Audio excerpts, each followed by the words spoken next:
All right, and we are back for part 3 of our Learn How to Play Stellaris series. So let's go ahead and get back into it.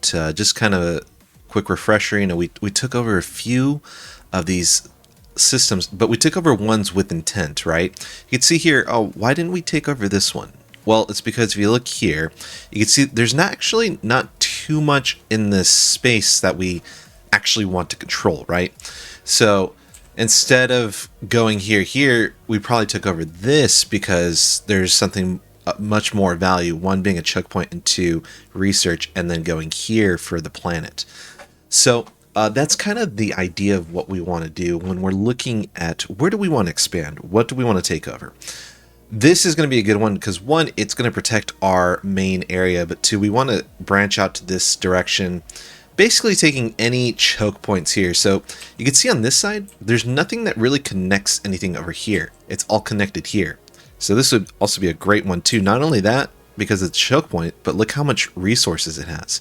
There's a lot of stuff going on here. So if we took this and even this one, we would be blocking everyone from getting to this stuff. So then we can come back at our leisure to investigate this stuff, take it over slowly when we are reaching the limits of expansion. And what I mean by that is when you run into other people, perhaps, there's something out here going on. It looks like it could be because there's multiple planets. So maybe someone spawned over here. Hopefully that's not the case, because if someone actually controls this spot, I mean, they're right next to our capital, which would be very unfortunate, but it happens in the game, right? It is what it is. So you guys just got to take the punches as they come. So we also have a hostile fleet over here. It looks like dragons. So if we click on this, we could see looks like they're trying to teleport away, but it looks like it's just actually it's just a space fauna. If I had to guess, it looks like one of those space whales or squids or amoebas. I forgot what they're called. But I don't think that they're going to be too much of a problem for us. They just basically attack things as they see it. So we could build up our fleet and attack this if we wanted to. That is a possibility. We'll go ahead and see what else we want to do, though. So let's go ahead and pause it. We've talked long enough. So we do have a first contact event pending. Oh, man, we are already getting a lot of stuff. So let's go ahead and take a look at this. So it looks like, yeah, just keep up. You could read all this. It's not really too much important. It doesn't have too much important stuff, but it's kind of fun just to read the lore. So let's go ahead and click on our engineering because we want to queue this up as soon as possible. So stopping for a bit, we're kind of getting a bit further in the game, so you're probably wondering, okay, well, what's good here, right? So if you look over here, you could see it's actually going to tell you what path this is going to open up. These two don't have it because they don't, go to a certain path. But if you wanted to go down the robotic path, you should start with this one, because this one is going to allow you to have further advancements in the fields of robotics, which is going to be helpful, say, if you want to go cyborg or, full robot builds, or, if you want to have an economy or a planet that has a lot of robotic workers or whatever, you can go this route. It's just going to kind of change how your economy goes, because robots, they take more energy, minerals, alloys, and consumer goods, but no food because, well, obviously they're robots. So just something to keep in mind. For this one, this is going to allow you for more infrastructure. This is always good. Infrastructure is good. But the main premise of this thing is that it's military. So the question is, do you take this now or do you take it later? Well, in my opinion, I think that I'm going to take this one right now because, yes, all these you want to get, right? You want to get these as soon as possible. Sometimes you are gated. Like, if you don't take, I'm not saying this is a case, but if you don't take a certain research at a given time, like, say if it's this one, you might get locked out of a certain path. I don't know if that's changed, but I've seen that be the case where it's like it never pops up again, and you're kind of like, whoa, where did that research go? I wanted to get it, but now it's not here anymore. So that's also the advantage of having more research selections, because you can open up different avenues. So in this case, I'm still going to stick to civilian and economy boosting. So I'm going to go with this one just because it's going to allow us to build faster on our planets. And also it unlocks the automation building, which can be pretty strong in the right areas. So let's go ahead and do that and close that out. And then let's take a look. So we don't have him or this thing doing anything. So let's go ahead and right click, build these mining stations, build those research stations, because we want to claim those things. Now, you're probably thinking, oh, well, why don't we just go ahead and start claiming these? Well, we can't, because our science ships haven't made way. So until we get those science ships investigating these areas, we can't really go into this just yet. So with that being said, we already have a maxed amount of science ships. So, and the reason why we know that's the case, if we go to our leaders, we could already see that we have 4 out of 4 scientists already done. So we could, I think we could technically hire more, but then the problem is well, let's just pretend we're going to hire one. Hire leader. Recruiting this will exceed your leader cap, increasing your upkeep costs and reducing experience gain for all your leaders. While, you know, that's a pretty big hit. I don't want to affect all of our leaders, so we're just not going to do it. So we got other things that we could worry about. So let's go ahead and make sure that we are progressing on this. Also seeing if there's any other situation logs that we could be working on. So it looks like if you click on these, you can see both of them are progressing. So that means we have a ambassador or a first contact person working on those as we speak. So that is a good thing.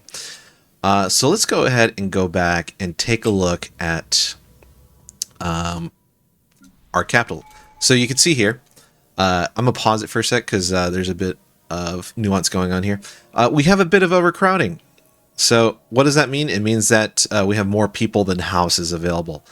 You can also see it right here through this icon. Always be looking over here to see what's going on. These icons are going to tell you some pretty important things. This one, you know, like building slots available. Yes, it's important, but it's not as important as, you know, overcrowding or, you know, something like, you know, high crime or whatever. So what do we do to fix overcrowding? Well, one, we could build housing. We could build a nice luxury residence, which would also provide amenities. We already have really high amenities though. So the next best thing that we could do is build another city district. So what does a city district do? Well, you can see here, if we pay the 500 minerals and the 480 time, we're going to get 1,000 housing plus all these jobs, which funny enough, also we have a minus housing to it. So we do get 1,000, but then we minus 400. So it's a grand total of 600. So that's one thing we could do. You know, the luxury housing provides 1,500. And I believe there might be some other buildings that might provide housing. I just can't remember, or we haven't unlocked them. But right now, I think the simple thing to do, and also to get more jobs for our people, is to build another city district. So while a luxury residence would be nice, I just don't think it is the best call, because we also have other jobs we could be filling up, and we want to save these building slots. These building slots are used for like really like high level buildings, like this one here, planet limit of 1. Stuff like this one has a planet limit of 1 usually indicates that it is a very strong thing to choose. And so you typically want to build these instead of like just mass producing a bunch of you know, I'm not going to say useless things, but you know, for example, this commercial zones, you know, it's not the most important thing that we need, but I think this is one of the buildings that it started with. So in due time, you know, we're not going to do right now because we lack the minerals, but as we have a surplus, which you eventually will, assuming that you build your planets properly, you can come back here and remove the buildings that you find, you know, not great. Like you could just simply click this, replace it, and you know, maybe you want an alloy foundries instead, or administrative offices, or you know, whatever it may be. But right now, you know, we wanted to conserve our resources, so we are not going to do that. But we did get the pop-up for another tradition available. So let's go ahead and do it. We can only do one thing right now, which is the Polytechnic education. So let's go ahead and do that. Boom. Get that thing done. And then once we get this last one done, then we can get an Ascension perk, which is a really cool conversation that we can have later on. All right, so let's go ahead and unpause it now that we've addressed those things. And, you know, get in the habit, especially when you're first starting, get into the habit of pausing the game, because it is only there to help you. And you want to take advantage of that. Anytime you can pause the game and kind of, you know, slow things down or whatever it may be, use that. It's instrumental in your learning experience, as well as, you know, taking in all the information, because it could be a lot. You know, you could see like there was a ton of pop-ups, you know, that just happened, you know, probably a few minutes ago, but now we addressed every single one without issue. Looks like we're good to go. So look at that. The science ship wrapped up here, so now they're automatically going here. This one's going here, this one's going there. So we could see which way we want to go once they have investigated these areas. But my guess is that we're probably going to want to take this one because this is also a choke point. Not only is this one of this a choke point, but this one is as well. Because then we can gain access to this way and this way. But I think this is a one-stop shop, so it looks like there's probably more things over here. So leader traits available. So this will pop up when your leader levels up, and then they are able to learn something new. And you want to have this. This is a really cool thing. I like that they added this because it allows you to cater to whatever you need at the moment. So this is good. You know, council agenda speed 10%. But it only affects as a counselor. So unless this person is, you know, not a counselor, it's kind of useless, right? But this one, Empire effects also as a counselor, pop growth speed +5. You know, you get more food from jobs. I think this one's much more important than, you know, pushing out a council agenda. You know, that's just my 2 cents. I know some people will disagree, but I think having a flat pop growth speed plus more food, very, very good. So you click that, press OK, bada bing, bada boom. Looks like we have more going on here. Just click it, click away, fine. It is what it is. So we did get a... Actually, let's go ahead and pause it again just for a second. So we did get this new world going on here, right? We had this thing taken over here. So now we want to, or sorry, this one over here, Alpha Centauri. So now we have like a clean slate. So I know originally we started with this, which had like a few things going on with it. But in this case, clean slate. All it is a reassembled ship shelter. So basically the people are just trying to live, you know? So what we can do is, well, we can't do anything because we lack the minerals. So what can we do? Well, because we've had such great trade, we can actually buy a few minerals. So let's go ahead and do that. We have a pretty good amount. So I'm going to go ahead and buy 2,000 to kind of get us rolling over here. And what's the first thing we want to build? Well, I typically enjoy building medical centers as well as I think holo theaters are great because higher amenities usually makes people pretty darn happy. And once those things get rolling, we'll come back to it and see where we're at. But you can see here, this one kind of stands out because, you know, it's kind of got like a different color. But yeah, a planet limited one, that's something to definitely keep our eye on. But you can also see, like, what does this thing offer? Like, why is it so good that it's only limited to one per planet? Well, you're increasing the unity. You're also producing unity per a certain amount of civilians, but your upkeep per 100 civilians also goes up. And this will also produce unity for every Ascension perk that we've taken. So we have 0 Ascension perks right now, as you saw from the unity that we were talking about earlier. But once we do get one, then these will be producing 1 per planet, assuming we have built 1 per planet.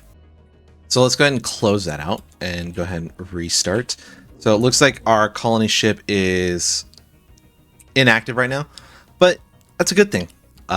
Doesn't necessarily mean we need it to do anything right now. The question is, which way are we wanting to go after this? So we could have it start going here just to kind of get things rolling. We could also go up this way too, because I know we had some alien vessels up here, but the problem is that all of our science ships kind of went different directions because I think that hostile fleet was detected up here. So right now we're not like really investigating this area. We're investigating the lower half, but not the upper half. So which one do we want to check? Well, this one is available because we have the xenophile ethic, while this one is probably like the default. So it looks like if you hover over each one, there's not really a difference, but like we could learn to coexist. Okay, cool. You know, that might make them happy. So let's go ahead and check out what new science trait we can pick. Boom. In this case, I think I'm gonna go for meticulous because I like to get anomalies as well. I think anomalies are really good because they could just pop up and they can give you some really cool boons and affect the system by providing more resources, or perhaps, you know, you find you know, an FTL species that you could put an observatory tower on. You know, just random things can pop up. So it looks like we are seeing that someone did spawn over here. So what does that tell me? Well, that tells me that I should probably... Oh, I can't even claim this. So that tells me that something is here. Aw, man. All right, so that's really unfortunate, right? Because now someone's border is literally right next to my empire capital. I can't do anything about it. So what is What does that tell me? I should probably be making friends with this person as soon as possible. Or if you want to play it differently, and I know a lot of people like to play it very aggressively, you take over this person. You fight this person and you take over the area and, and basically purge them or take them in, however you want to play it. I personally don't like playing that way. I like to get along and, make everyone allies, and then we fight the big bad force at the end together. That to me is a lot more fun. But to each their own, right? All right, so let's go ahead and let's see. What do they have going on here? So we don't really have an army and we don't have much of a fleet. So I think this one is probably going to be the better choice here. So let's go ahead and choose that. And it looks like we have room for one more official. So let's also think about, like, is there something that we'd want to do there? Let's go ahead and choose that. So sometimes you'll see a new progressive faction has formed, calling themselves, blah, blah. This is where it comes into play of, like, if you have, a good amount of ethics approval, then you'll get more factions that form that agree with you and how you play and all that. But if you have low governing ethics attractions or negative amounts, then you'll be getting groups that form against you and could possibly result in some sort of either low form of, unity, or perhaps even trying to take you over or splinter off. You might have groups that literally splinter off from your empire and try to form their own empire because they're just so dissatisfied with it. So ideally you don't want to do that, right? We've discovered this one, so let's go ahead and build here because it looks like that's the only thing we can do right now, as unfortunate as it is. But something I want to do, I want to see if I can hire. It looks like I can't. So what I wanted to do was pausing real quick, but looking at our leaders over here. I saw that we had Dolores and Jelani. Well, Dolores is, technically president. I was wondering if they could, technically rule over Alpha Centauri, but they can't. So what does that tell me? I'm going to be short one leader. So I can hire another person, which is what I'm going to do. I'm going to hire a new official because officials are probably the way to go on this one. So let's go ahead and go to officials, and I only want to filter through officials instead of all, because when you go to all and you try to hire, you'll get a mixture here. So let's just go to only officials and then see who is providing what. So this one is a righteous leader. This one is adaptable. So you can just hover over these to see what they're offering. You can also look at these two to see like what they're providing as well. And you can see 10% egalitarian, I think that's how you say it, ethics attraction. That's what I was talking about earlier, about those factions forming inside your empire, and if this aligns with what you have or not. So I'm going to go ahead and hire this person because I think that having the righteous leader trait is really strong. So I'm going to go ahead and do that. Press yes. Boom. Waiting to be assigned. So an interesting thing here is that this person is more so specific to lead as a counselor, whereas this person, if you look over it, is a better planet and sector leader, because you can see that the effects that they have affect both planet and sector. So what I want to do here is actually I'm going to switch this guy to be the leader of our empire capital. And now you can see that he is also affecting the crime here by -10, which is really good. And then I'm going to place this person here. Not the worst thing in the world. They do seem like they're more counselor oriented, but that's the person that we started with. So let's go ahead and unpause and get back to it. I typically record these in different segments. And during the last segment, I totally forgot that I wasn't recording. So with that being said, you could see there has been some progression on this map. And I apologize. It's on Iron Man mode, so I can't revert, loading and saving the game. Quite honestly, for a series like this, I should turn off Iron Man mode. But I left it on for the sake of showing that I wasn't, saving my games and, save scumming or anything like that. But in this case, when stuff like this happens, when I forget to click the button, we run into issues like this. So I apologize ahead of time, but let me go ahead and do a quick recap of what happened. So we learned that there was actually a an alien civilization right next to us. Funny enough, right next to us. And it's right next to our capital. So that puts us in a very peculiar spot, because that means at any time they can take over our capital, and that's going to put a very, very big damper on our civilization. If we were to lose a capital, it's a pretty big hit. However, with that being said, we did learn that this civilization was militant. And you can see military dictatorship, ruthless capitalists. And that could be very bad. However, when we got the introduction message from them that said, hey, we're introducing ourselves, making first contact sort of situation, you have to read between the lines on those messages. You have to see, are they being pushy? Are they trying to be open? That sort of thing. And so when we read the message, it was like, hey, we like how you fight, your form looks really good. And so it was nice, it was cordial. And so that told me that this civilization isn't here to fight, but they're not afraid to do what's necessary. So I chose the first option, which was to give a higher boost of opinion about us, which was the right move in my opinion, because right off the bat they immediately put us in different packs. They're improving relations. We have an embassy with them.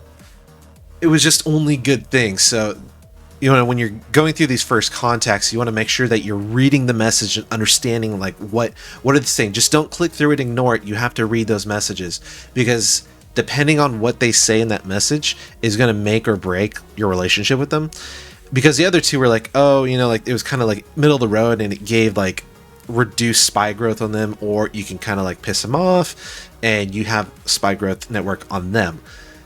Unless you're fighting and you're a militant civ, you're trying to rush things, I wouldn't do the bottom one, just because, it's kind of like, why would you do that?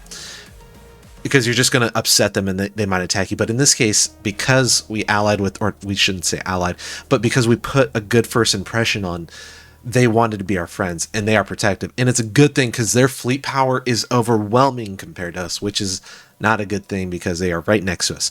But in this case, because we are positive with them, we were able to get into all these packs with them. I think we have, two different packs. We have the defense pack, the independence pack, and I think there's one more thing. I can't remember what it was. But in any case, only good things came from this. We also decided that we're going to ignore these, because these are not beneficial to us right now in the immediate moment. You can see there's not much that we gain from this, and it's only going to cost us more influence, which is something we need to conserve at this moment. I entered the defensive pact because I don't want to fight this person.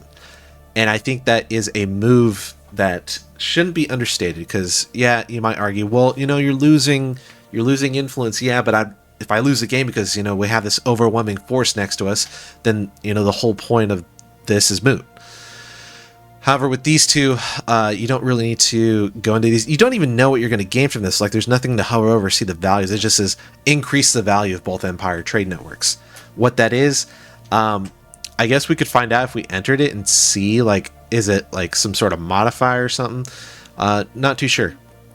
But I know it varies from different civilizations. It used to be that when you hovered over this, you would actually see like the number of trade that is involved with this, but for some reason I'm not seeing it here, so I don't know if that was changed recently.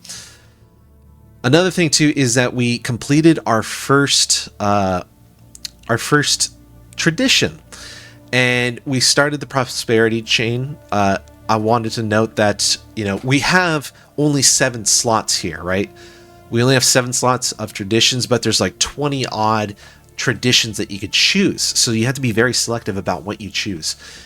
And I chose prosperity because it is going to affect us immediately right now, and it is applicable throughout the whole game. And all these things are really good.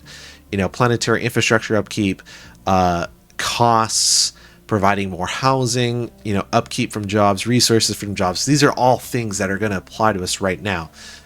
If you were, into mercantile, you may want to go mercantile. If you're into the fighting, then go to supremacy, stuff like that. So you gotta pick and choose which ones you want to go, and things that will apply to you right now. Because if you choose something that's going to apply to you later in the game, well, then what's the point of that? You know what I mean? Because you're not going to be able to benefit from it right now. You want to choose things that are immediately going to benefit you, and then save the ones that are going to benefit you mid and late game for later on.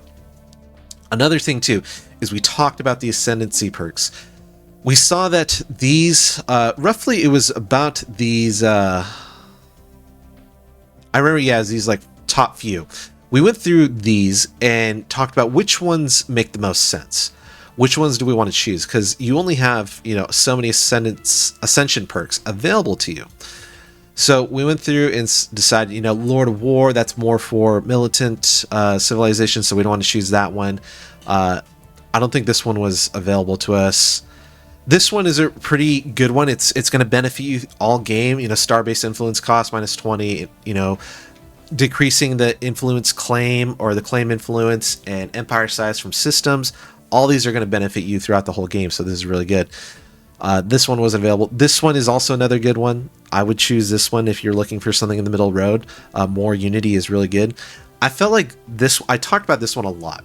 Mastery of Nature was available to us right now, but I don't think it's a good one to take immediately because we're not maxed out on our districts. However, I feel like this one is very slept on. And the reason why that is because you can see unlocks decision Mastery of Nature, max districts +2. And you can apply that to all your planets. It's a really cool feature. So you allow for more housing or jobs or whatever it may be for your planets. It's a really awesome thing to have. And I think this one, quite honestly, is overlooked in a lot of builds. And then you have these other things too, like Imperial Prerogative, Executive Vigor, Transcendent Learning. These are, again, you're not going to really benefit from this right now. Empire size from planets -50. We're not even hitting the cap of empire size yet, so we don't have to really worry about that. Edict funds, I typically don't use edict funds. I think that they can be helpful later on when you have more resources to spend, but right now we're kind of, counting every penny, so to say. And the council agenda speed is nice, but it's nothing that like it's worth taking over the others. You know what I mean? Transcendent Learning is pretty good. I think this one is also something that should be taken, especially if you have long-lived leaders. But the other thing here too is that I think it's a really good one because the science capacity +2. Say if you wanted to expand out more, you need more scientists. Well, this will allow you to get that. So another thing to look here is that, hey, if you can get more scientists, you can get more people surveying, checking out what's around you, all that. So this is a pretty good one too. And the rest I don't think we really talked about just because, they're not available to us. But this is another one we did talk about. I said avoid this one because this one specifically talks about subjugation and vassals. I would stay away from this one because this is a bit more advanced until you learn how vassalage works. Or if you're put through vassalage, then you're really going to learn how it works. But until that happens, this is a bit more advanced Ascension perk to take. Don't take this one because you're likely not going to be able to subjugate anyone unless you go military heavy in the beginning and you can make people bow to your will. With that being said, there was a few other things here and there that came up, but right now we're just trying to expand out as far as we can and as quickly as we can, just because you can see that we've already lost this part of the map. I mean, the map is big, but it is a race to make sure that you can claim as much territory, or in my opinion, it's a race to claim as much territory as possible, so that way you can get all the cool resources that are on the map.